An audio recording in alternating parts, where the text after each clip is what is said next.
The Health Fix podcast teaches you how to take charge of your health naturally by giving you the information you need to elevate your health. Hello there, health junkies. Welcome to another episode of The Health Fix. I'm your host, Dr. Janine Krause. Today, I have Mike Collins on. He's an ex-sugar addict of 30 plus years. He's also an author of the book, The Last Resort Sugar Detox Guide. So we're going to talk about that a little bit today. He's also been helping thousands of folks free themselves, really liberate themselves from sugar, which is a huge thing. It's the most legal drug we've got going on here in the US. And we're going to talk about that today as well. So Mike, welcome to the Health Fix. Thank you so much. Thanks for having me. I'm honored.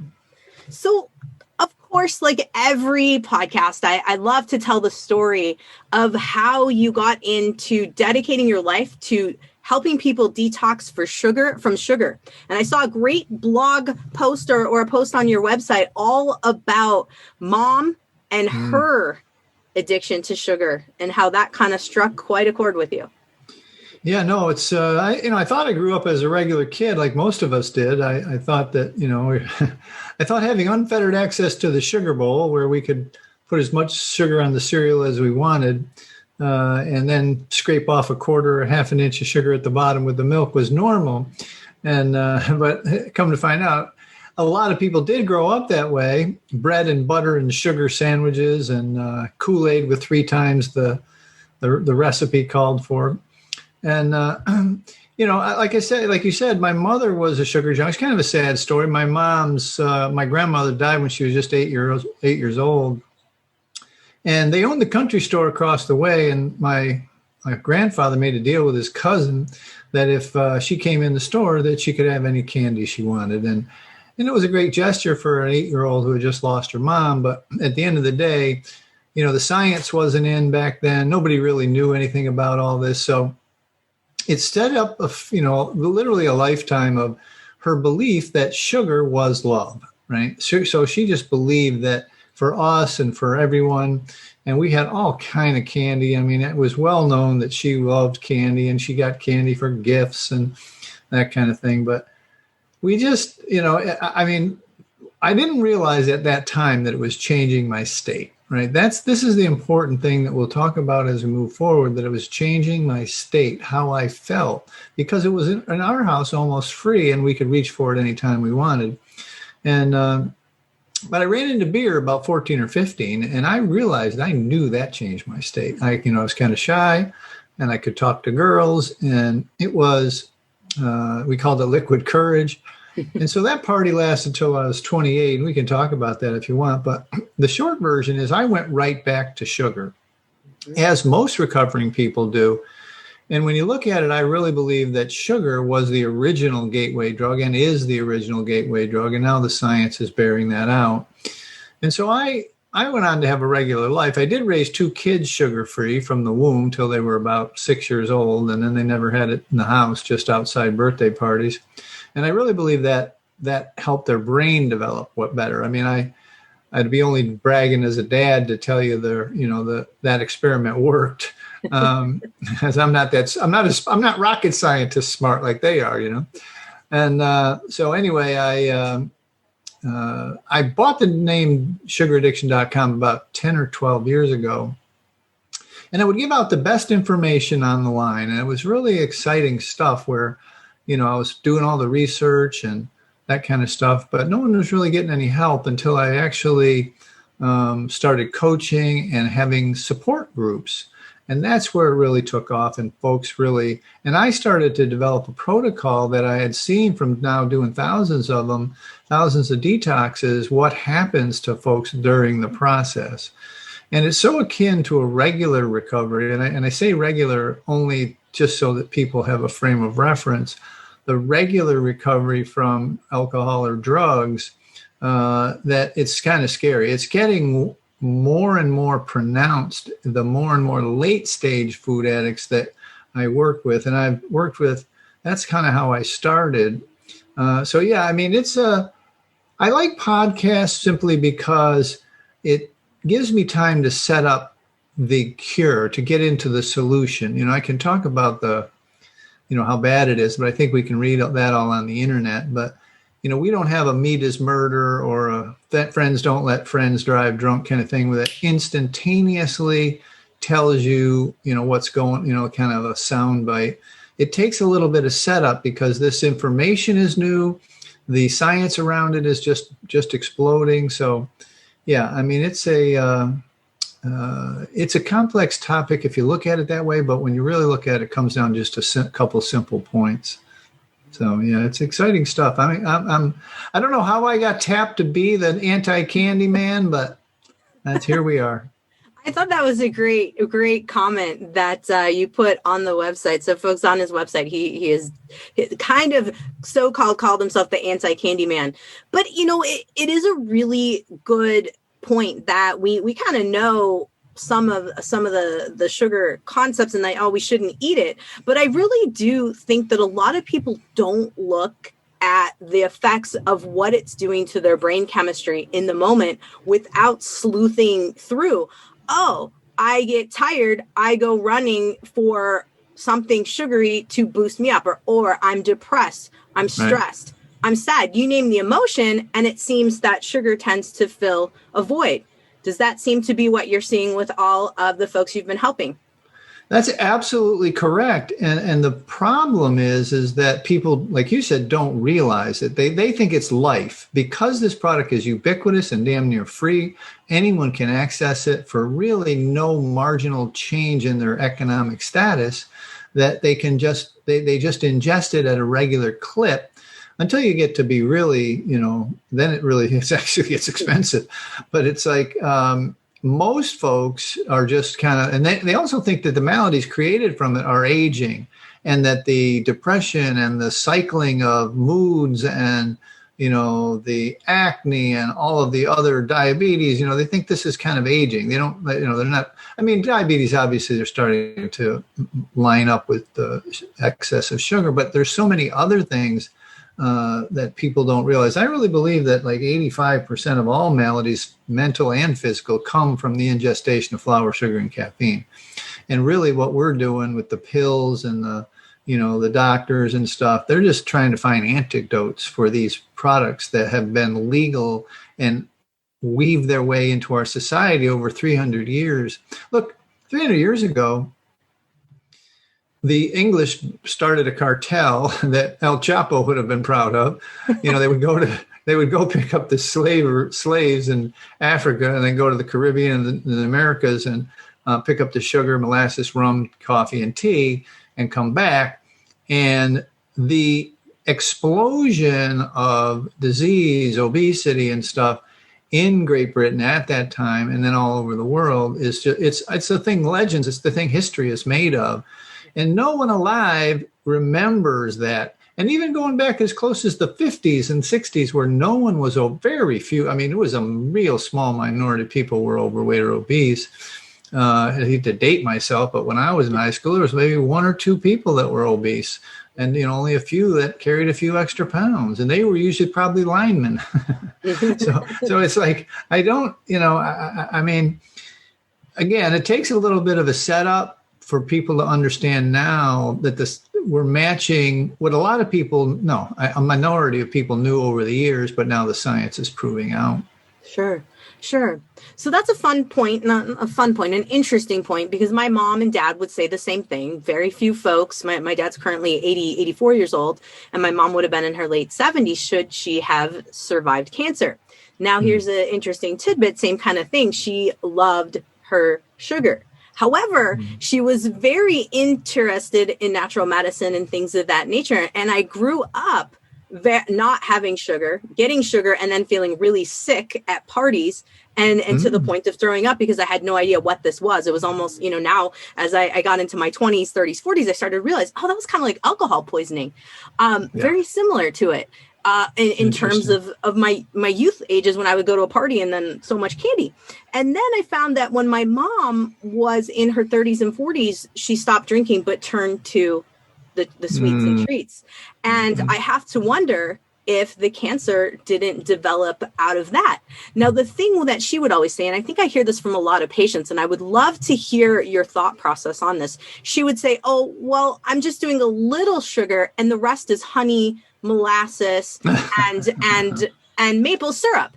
And I think a lot of people have the vision that honey, molasses, maple syrup, agave nectar, all of that is healthier than sugar. And yes, it is in some sense, but please tell us in terms of the sugar addiction, how those fit in to that category.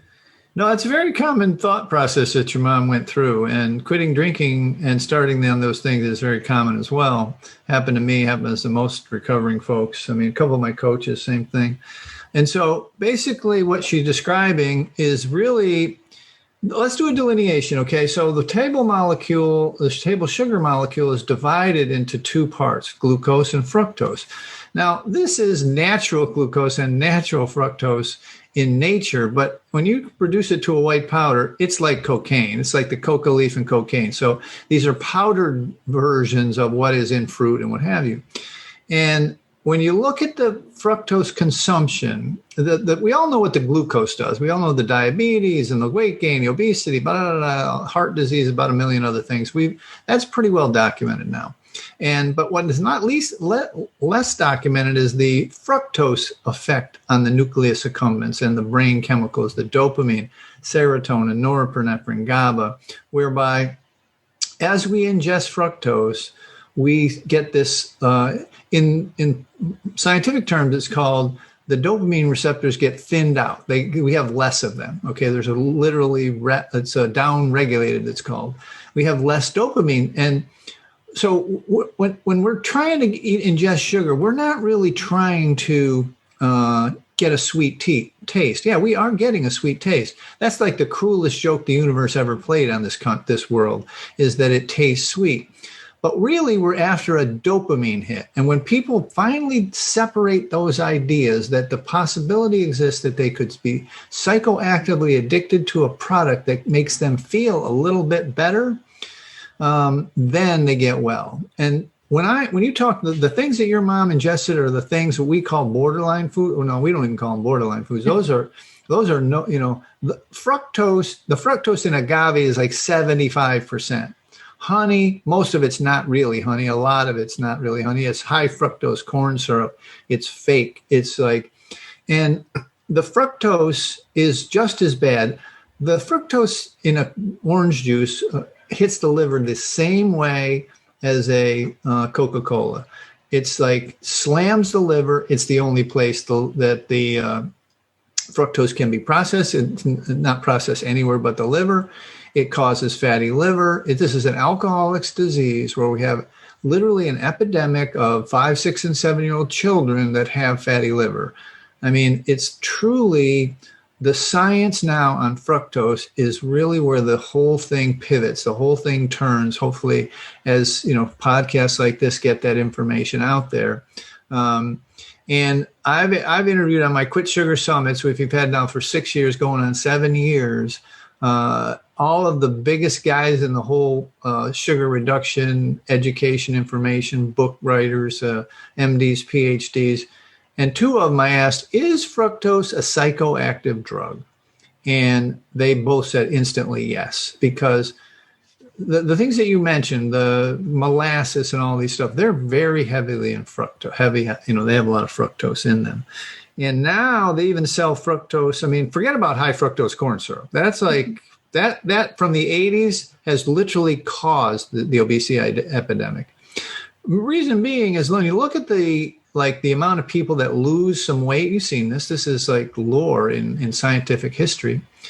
When someone loses a large amount of weight, 95+% of it gain it all back, right? Mm-hmm. They gain it all back. And their diet that they always was a restriction of carbs of some kind, usually sugar and flour and fructose. Yeah. But what happens is, and this is the part where I talked about changing our state, is that we did not ever train ourselves to change what is happening to ourselves emotionally, mentally.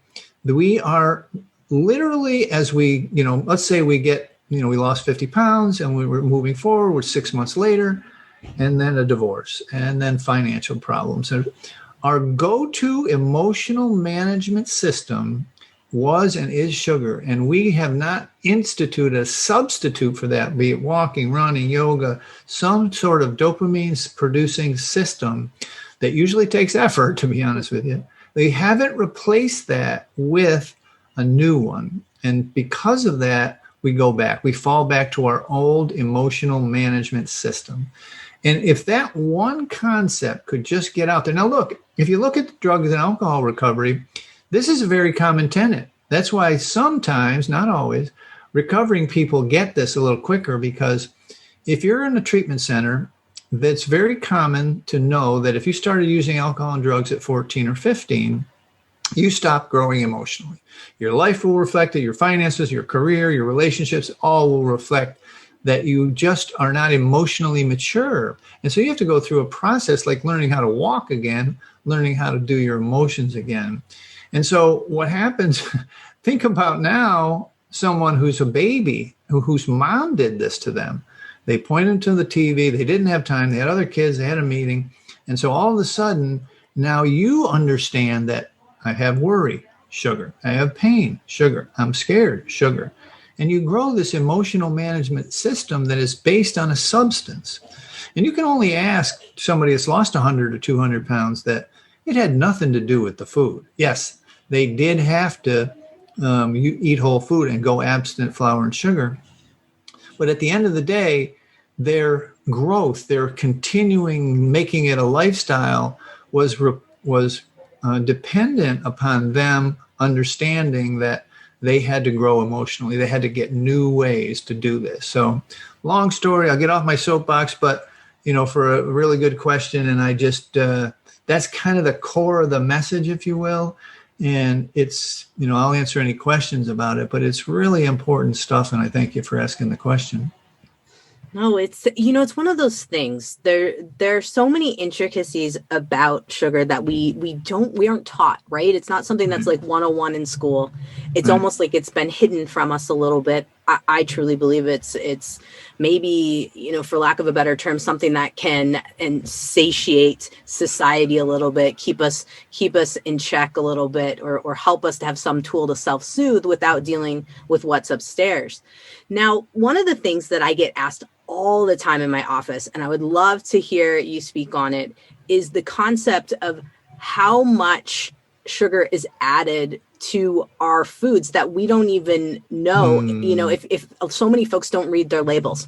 Yeah. And I'll have a lot of folks come in and say, well, doc, I've been eating sugar-free. And I'm like, okay, have you been eating pasta sauce? Have you been eating, tell me about that, doc, I'm not losing any weight. I don't know what's going on, and so we go after the hidden areas of sugar.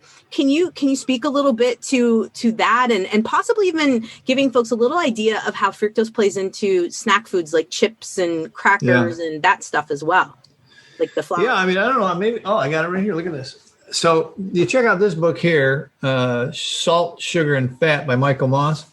You'll find out that starting a long time ago, but in the 80s for sure, but every time in between, all the time in between, basically what they're doing out there is there's food scientists on the other side in campuses as big as college campuses where they have MRIs where they can slide people in and they can take sips of whatever they're doing and they can watch their brain chemicals light up just like drugs and alcohol, right? And these are the food scientists on the other side. Their goal is to get you to keep coming back because they know if they can get the dopamine pushed, then this will be an attractive product. At current, as far as we can tell, 80 to 85% of all bag boxes and cans on the shelf contain sugar in some form or another, with about they say 56 names, but I know that there's more now, different names. So you could read the label and be hoodwinked into thinking there's no sugar in it, but really it's got another name. Barley malt is one that kills me. It's like barley malt is strong sugar, really strong sugar. And so, it's, I like to stop short. I can say that it's not folks' fault. Because of the high fructose corn syrup, like you say, in the chips. One of the things I can tell you about salt This, you can just pick up any McDonald's tiny salt thing where the little single serving, turn it over, you'll see dextrose. Now, sugar in salt makes me crazy, but what they use it for is what they call an anti-caking agent. And that anti-caking agent does not have to be, that sugar does not have to be on the label of like a potato chip or whatever, because they got it from a vendor. And so the vendor said it was salt, and the vendor didn't have to declare it to the potato chip company. So in essence, you're eating potato chip. Forget about Pringles. They have sugar, and you can see that on the label. But regular potato chips doesn't look like they have sugar in it. And they may have sugar in it, okay?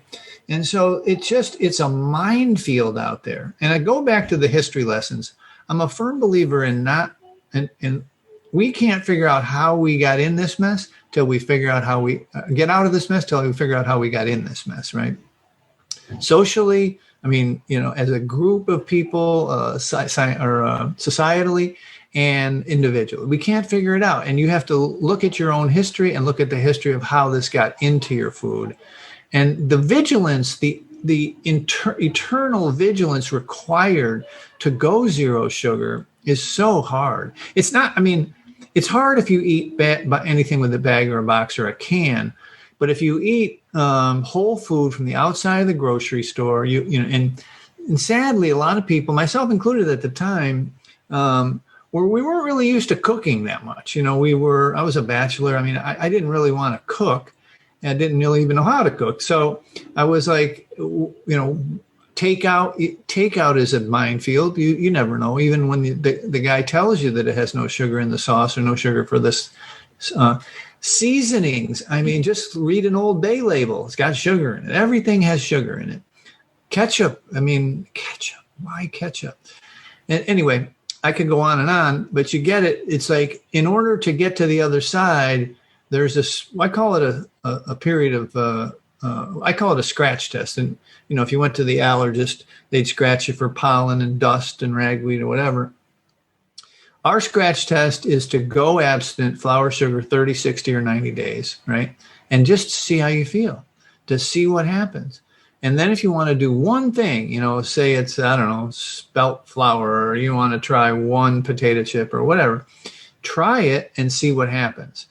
Otherwise, you're not, and I hate to put it this way, but since the womb, venture a guess, there's not 5% of the population, maybe as low as 2 or 3 or 1% of the population that has been sugar-free for any time, for one full day in their whole life. Wow. Because of what's going on. There's high fructose corn syrup and what do you call it? Starch solids and all kind of stuff in baby food and baby milk, baby, formula. It's just, I don't know. I hate to be this, what sounds radical, but I've seen so many people who had so many maladies get to the other side and realize that they had been affected by this product for so long. They literally, and I hate to really say it this way, but people's brains are not capable of making the right decisions. They're calling Alzheimer's diabetes 3 now, and Parkinson, and all these kind of things that affect the brain. And I see one of them, we got a saying around here, come for the vanity and stay for the sanity. And it's like, people think they got to lose weight or whatever. At the end of the day, when they really get well and they get off the stuff, they find that they really love the clarity of mind. The brain fog clears up. And that's the benefit that they'll fall to a right-sized body. You don't even need to exercise if you don't use these products. You'll get to the right-sized body for you. But it's that brain clarity that folks, they really relish. No, I could see that. There'll be days, where folks will have come into my office and say, I didn't have any clarity. So, and my brain was all foggy. So I drank my venti latte, and added extra sugar because I just needed something to get me going. So we're just going back into the feedback loop of another dopamine hit to try to get ourselves better. So it seems that, we keep trying to cover up for something that we need to be backing off of in the first place, and so slowly backing out of to get the clarity. A lot of people are taking multiple hormone medications, things of that nature, to try to find the mental clarity. And we do this over and over again, and they're not getting results. They're not feeling any smarter. They're not feeling any clearer. I've also done multiple, in my history of being a naturopathic doctor, history of doing lots of detoxes, lots of cleanses, where we're taking out certain foods. But if we are not targeting the sugar, they don't get better. Yes. Nothing happens until the sugar comes out. Now I have a question for you, because there's going to be a lot of people listening to this going like, okay, so if I do this, does it mean I can't have fruit? And does it mean that I can't ever have sugar again? And I want to hear what you say about when the sugar goes back in, how they're going to feel about that. Oh, man. So, my business career was online, right? And I was a marketer basically. And when I turned my attention, I was semi-retired and I wanted to make this kind of the rest of my days, I had to figure out like, what would attract people to do this, And the main question I always get is, do I have to do this for the rest of my life? Which the answer is maybe. You may have to. Biochemically, about a third of people we found at the Food Addiction Institute are unable to ingest this product without setting up insane cravings that lead to everything we've talked about, from obesity to all the illnesses and all that kind of stuff. And then about a third of people are what we call harmful users. They're a byproduct of the society we live in, thinking all this is normal and just having so much in their diet. And, they could tend towards addiction or biochemically not being able to do it, but they could probably recover. And those folks may be able to have a little sugar once a year or whatever, once they get stable again. And then there's a third of people who we all hate, who are kind of normal, and they can just leave half a brownie or, and they're like a person who, like the brother of an alcoholic, who he can leave it, take it or leave it. No one really can figure it out. I do want to clarify that there's some very thin people that have very bad sugar addictions. I've had Olympic athletes and ultramarathoners who fueled themselves with this stuff, and that's about all they ate. And carb loaders from running and weightlifting, same thing. And when they turned around, when they got their diabetes diagnosis, they finally came around. So the body weight size doesn't have a damn thing to do with it. It really is an emotional thing, emotional fuel thing, and a brain chemical thing than it does anyway. And so the fruit part is really tough. I get a lot of pushback on that. Okay. The fruit thing, there's a great video out there for your folks. Gary Fettke, Fettke, Dr. Gary Fettke, is fruit good for you? And he explains it much better than I do. But the short version is 300 years ago, all the fruit we got was these little crab apples, those little tiny wild blueberries, maybe when they were ripe. And if you wanted to risk getting stung by a bee, you would get like a little bit of honey once a year, maybe. And it was once a year. That's how much we ate fructose, right? And there's nothing in nature that is poisonous that has fructose in it.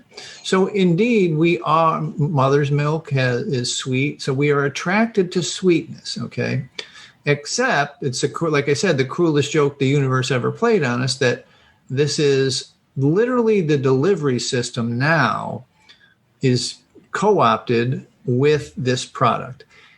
Let's look at navel oranges or seedless grapes. This could not reproduce in nature. This is a man-made product. And it was hybridized for fructose, the fruit sweetener, right? And there's the giant fructose bombs. And as I said earlier, the liver gets the same hit with orange juice as it does with Coca-Cola.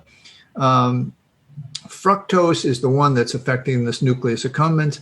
And what we find is that people who get off the sugar and then go to the fruit, never let go of the cravings. They're always thinking about and people hate when I do this, but I'm a recovering guy, and it's good language, and some people understand. It's like, if you're drinking beer, you're looking for whiskey. If you're drinking whiskey, you're looking for cocaine. You're elevating it like Pavlov's dogs, okay? All back, and this applies, sadly, you're not asking the question, but I'm going to throw it in here, is with the fake sweeteners, stevia, monk fruit.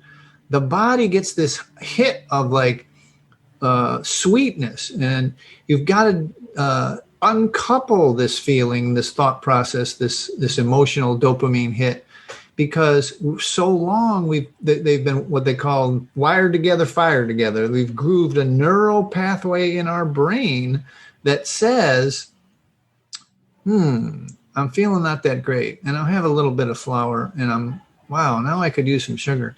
Coffee and caffeine and sugar, chocolate and caffeine and sugar, fruity things and sugar. All of it kind of was intertwined in the past. And then when you start to have one, you want the other, and that sets up the cravings again. So it's that process that we need to smash. Eventually, peppers taste really sweet. Carrots, crazy sweet. And macadamia nuts taste like candy. I mean, it's just like your taste buds literally readjust. And so that when people, like I said, get to that 90 days, I call it buying into Mikey's fantasy. Like if I told you not to eat steak for whatever, 30, 60, 90 days, I like steak, but you would do it, and you wouldn't have these anxious feelings. You wouldn't have withdrawals for 5 or 7 or 10 days. You wouldn't be feeling nasty and hungry and tired and depressed from not eating steak. But with the sugar, people get weird about their sugar. They don't want to give it up for, it's like having a lover, like losing a girlfriend, a boyfriend, whatever, it's like, so yeah, I mean, it's, again, it's best to have a podcast time frame to explain this kind of stuff.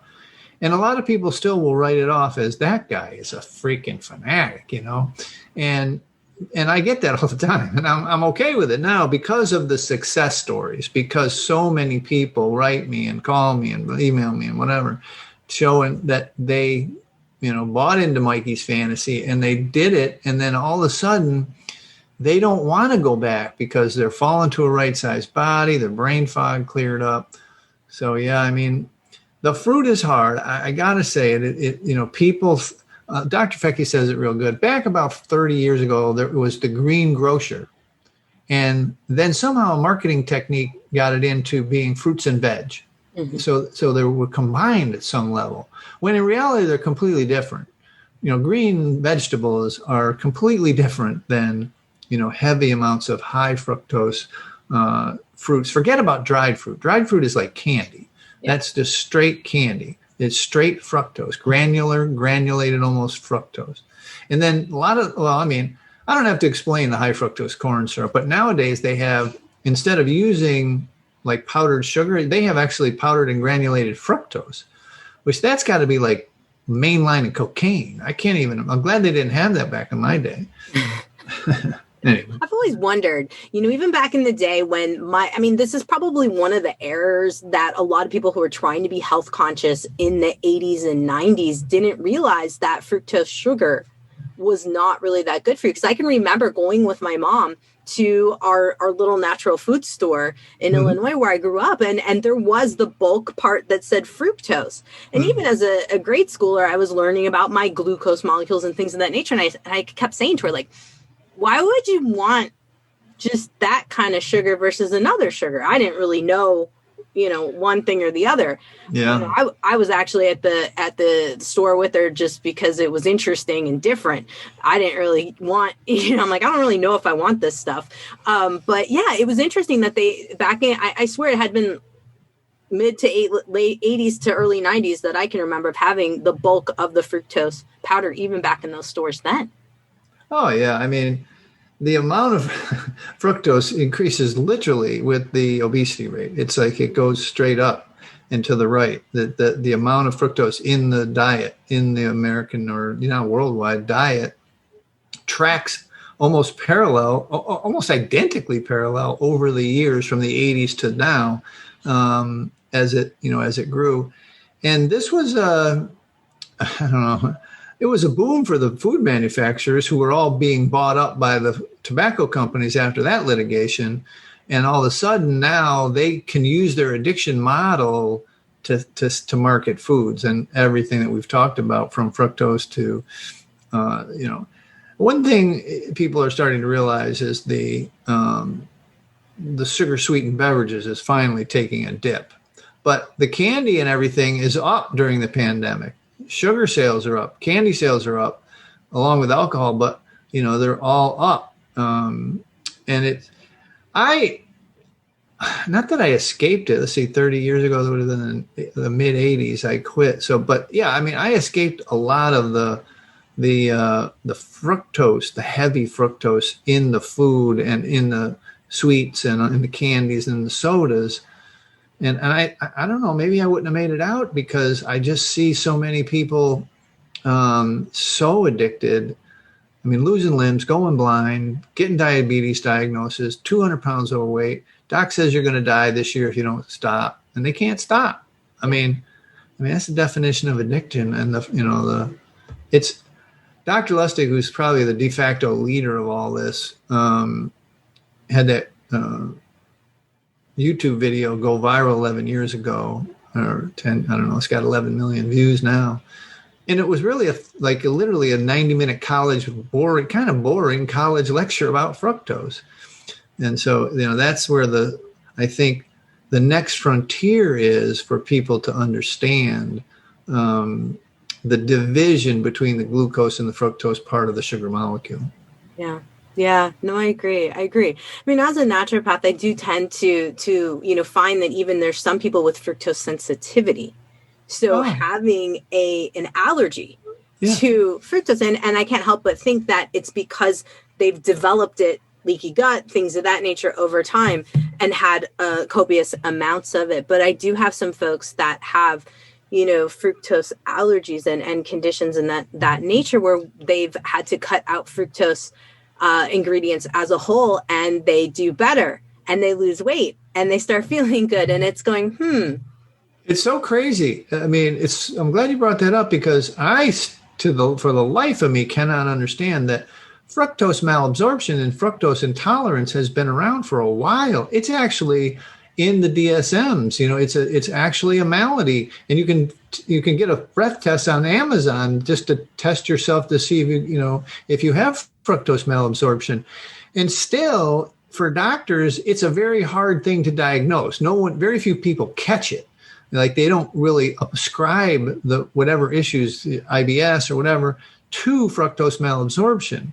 And so it's raw. It plays havoc on the gut, because we're not supposed to have that much in our gut, in our intestines, right? Mm-hmm. And so I still can't square the idea that this stuff is literally they got food map, they got all kind of ways for people who get intolerance or malabsorption to change their diet, but they are not equating the two to the brain chemicals. They're like, it's like that old dichotomy of like shrinks do this and doctors do that. It's like they're not like they're separate in somehow. And really, like now, I mean, I think it's the fastest growing thing in medicine is this nutrition and mental health stuff, where you start to realize that these things are affecting your mental health and your ability to make decisions on whether you should be eating healthy or not, because you're drawn not by the nutritional value of it, but by the psychoactive value of it. It's true. And I think we've had some really great points there, especially the concept. And I think a lot of people do not still connect. And I hope, having listened to this podcast, that they've kind of connected a little bit about maybe they failed multiple times in trying to lose weight, trying to get healthy, and they're beating themselves up quite a bit, when in reality, we're looking at an addiction, not, something that's willpower, something of that nature. We're looking at wiring that is getting stimulated by certain foods. Now, one of the things that I would love for you to talk a little bit about in terms of the sequence of taking someone through a sugar detox, how does it present when folks detox off of sugar? Now, I already alluded a little to what happened to me when I was a kiddo and I would have sugar. But tell us a little bit about it, because I think a lot of people might not realize that if they go on a sugar binge and let's go with, the holidays or Valentine's Day, you get this day full of sweets and candy. And then the next day, after you stop eating them and you tell yourself you're never going to eat sweets or chocolate again, how does that detox process work, and how do you start to feel? And maybe we might know the immediates and we might feel that, but what happens a week, 2 weeks in? How does that go? No, I'm glad you asked that, because that's kind of what is genius, right? Pattern recognition, right? And so I've done thousands of these, and what's evolved is a literal pattern. Now, everyone's a little bit different, but like someone who's obese and has never, ever had an opportunity to not be overweight, like since they were a little kid, we have an epidemic of obese 1 and 2 and 3 year olds, right? And so they've never had, so they're going to be a little bit different. But the average person going through this, if they quit flour, sugar, and caffeine all at the same time, they will be incapacitated starting at day 2 or 3. Won't be able to work, won't be able to think barely. We'll be starving all the time. We'll be depressed. We'll want to stay in bed. We'll be sleeping all the time.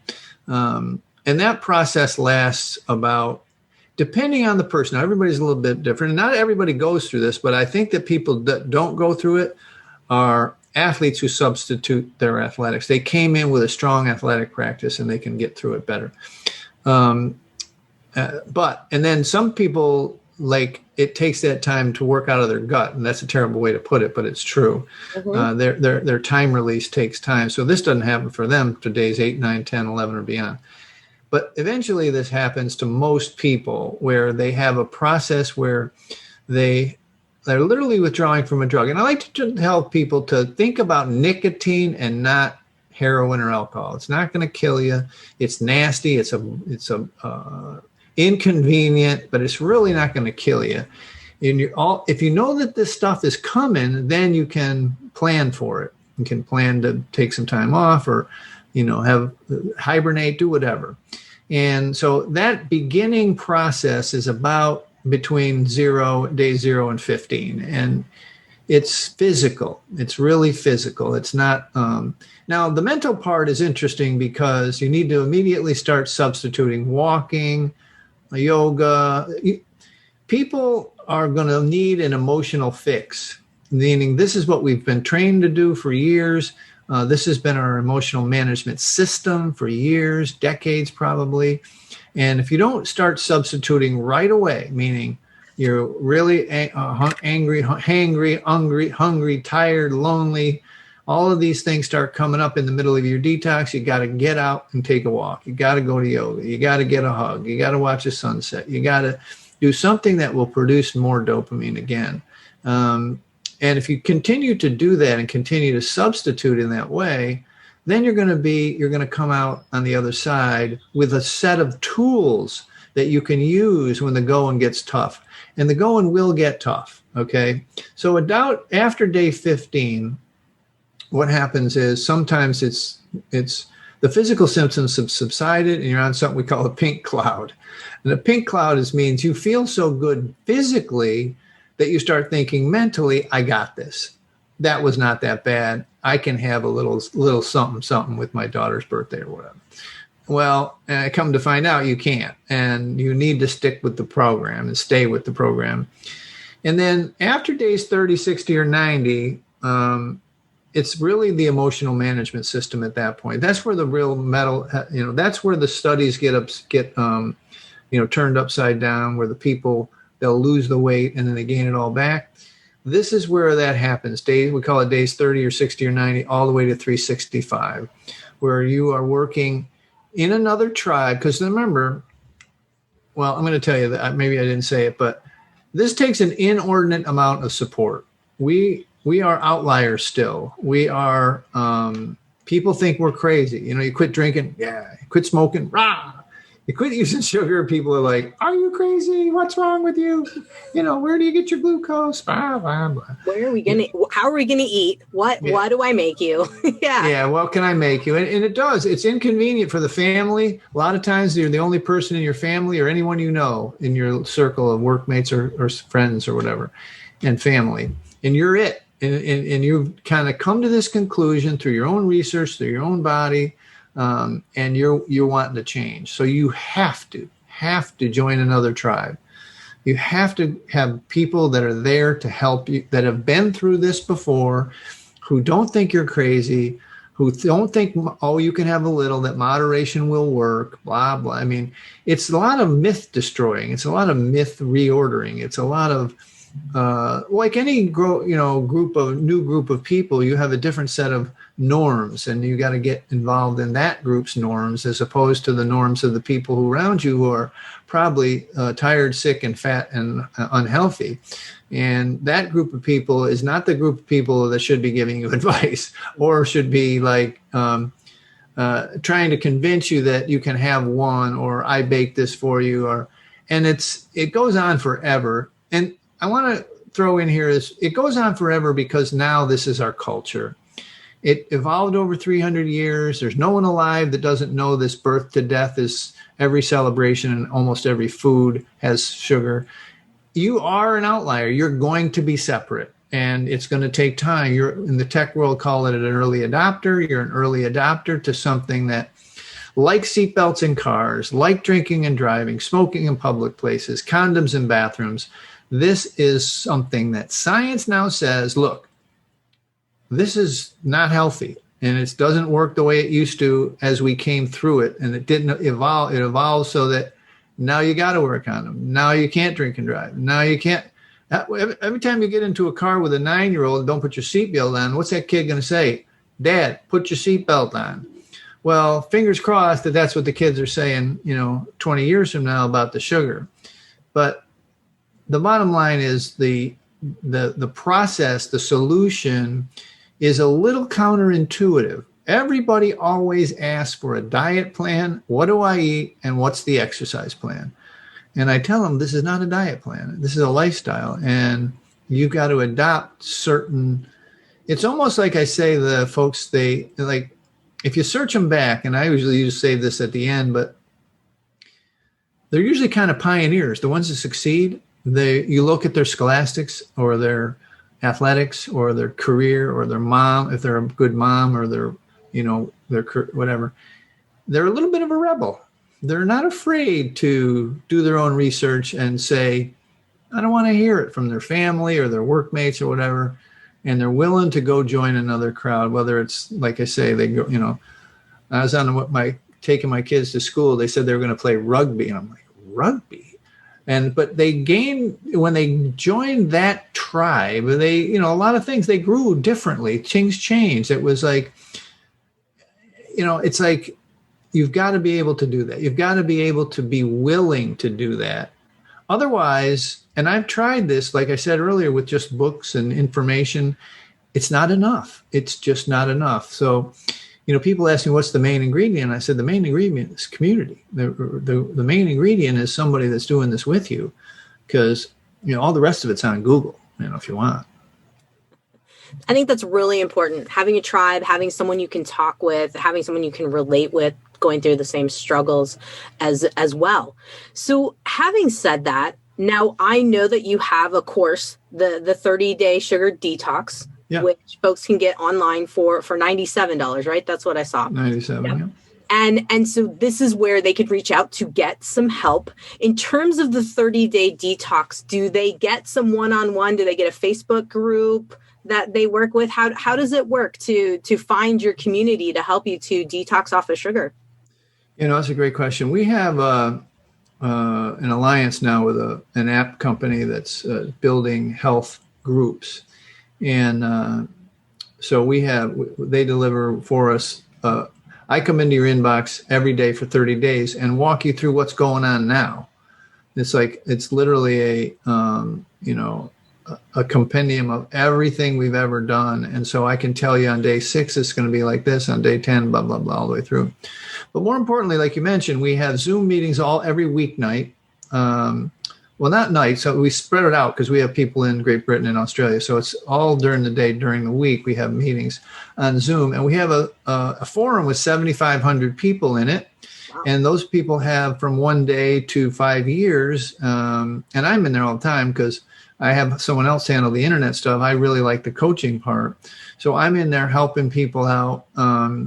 And people get acclimated to that. I mean, they get acclimated, and the health app has the same thing. There's another forum in there. We have videos. We have, over 100 videos from our past sugar summits where you hear all the best educators. And that's kind of like, how should I say that? That's to keep you understanding that keep scaring you a little bit, how bad this stuff is for you. Keeps you motivated or whatever. Some people move towards stuff, some away from pain. And so those are for those folks. But anyway, it's really just a new tribe you would join. It's like joining a sewing circle or joining a rock and roll band or whatever your interests are. If health and wellness is something that you're interested in and you think sugar is a problem, then, this is a great little tribe that we have. Love it. Now, tell us a little bit in terms of the app. If folks want to get a hold of the app, is this they purchase the app? Yeah, it comes with the challenge. It's part of the challenge. Okay, cool. And can you use it beyond the 30 days? Is it yours to keep? Absolutely. You're in the tribe, you're in the community for a year at that point. One of the things that's evolved that I didn't think of it this way until like I said, pattern recognition has started happening. And we're about to put a button up like, are you new or are you coming back? And so we like to create such a great community that people aren't ready sometimes the first time around. Mm-hmm. They're just not ready. And it's okay. Well, they've got a year where they have access to all that stuff and they can keep looking at the videos, or they can keep going to the meetings or going to the forum, whatever, and they can ask for help. And we have coaches, but that's extra. But they can have their own individual coach if they like. We can do that for them. But the bottom line is some of the folks, when they are ready, and it happens all the time. It's like somebody comes in, they disappear for 6 months, and then all of a sudden they come back and they're ready. So we like to make it the experience for the first year so good that if, you decide it later, you want to come back, you can. Oh, wow. That's amazing. That's amazing. Because I think that's a huge thing to recognize, that a lot of people will think they're ready, go to dive in. Maybe they peel back a little bit because life falls apart, as we had mentioned earlier in the podcast. And then they come back. And it's good to have that option that they didn't, waste their chance. They can go back. There's folks there waiting for them to take them in and take care of them. We're pretty effective at screwing up people's sugar, so they better be warned. They're like, the pleasure goes away. That's what I'm told. Like they can't enjoy it with abandon because now in the back of their mind they're thinking of the month they spent with us, and they're like, I gotta go, and the weight they lost and whatever. So then they got to go back. So, and I don't know. I don't know how I feel about it. It's because I'm not above guilting people into this because I just think it's an epidemic. I feel bad for the kids. That's my main thing. That's what's growing the fastest in we got a little Facebook group for the kids, the parents of kids. And it's like, they're not responsible for their food up to 4 or 5 years old. You are. And now we have an epidemic of 4 and 5 year old obese kids. I'm like, this is crazy. And so, we've got to get the demographics down to childbearing years. It's got to be common knowledge. I don't know if you've ever noticed this, but you probably have as a doc, like if someone finds out they're pregnant, even if they have a substance use disorder or they're addicted pretty bad to cigarettes, they can quit that day. They can stop smoking cigarettes, a 10-year habit, gone. Quit drinking, quit doing drugs, bam. But they can't quit the sugar like your mom and my mom. And matter of fact, they ramp it up. Yeah. They ramp it up is because they're a little nervous, they're a little scared, financial, relationship. They don't know what's the first baby, whatever. And so they're a little nervous. So their old coping mechanisms come back into play. And there's not enough information out there that this is passing through the placental barrier. It's affecting the kids' brains.